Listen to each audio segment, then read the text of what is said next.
First, the red-hot controversy over an Obama super PAC ad blaming Mitt Romney for a woman's cancer death has political analysts on both sides of the aisle scratching their head. Chief White House correspondent Ed Henry tells us the more we learn, the less the ad appears to hold up. Campaigning in Colorado, President Obama continues to denounce Republican super PAC ads. You've got these guys writing $10 million checks. You've got these super PACs that are just going crazy. Yet the White House and the Obama campaign will still not criticize a Democratic super PAC ad suggesting Republican Mitt Romney deserves blame for steelworker Joe Soptic's wife dying of cancer.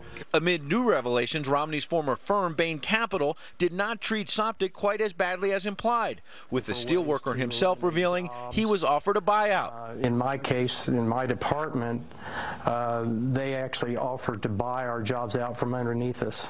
Bain Capital had taken over GST Steel and eventually shut it down. Though Soptic told the Wall Street Journal in reference to Romney, "I'm not blaming him for her death. I wouldn't do that."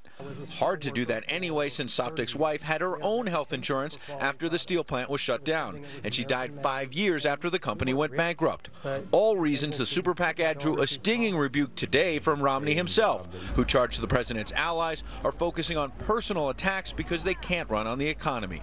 I don't know whatever happened to a campaign of hope and change. Yeah. I thought he was a new kind of politician. While Obama campaign spokeswoman Jen Psaki yesterday claimed Chicago was in the dark, saying we didn't have any knowledge of the story of the family, today Psaki acknowledged the campaign held a conference call with Soptic in May, but stressed Chicago is not coordinating with the super PAC run by former White House aide Bill Burton. Obama campaign official Stephanie Cutter had also insisted she knew nothing about Soptic's story.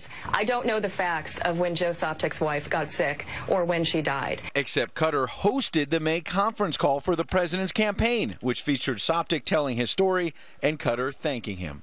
When you look at what Mitt Romney did at places like GST Steel, you can tell he's only worried about one group of people, and that's the people like him. Now I'll turn the call back over to Stephanie. Great. Thank you, Joe.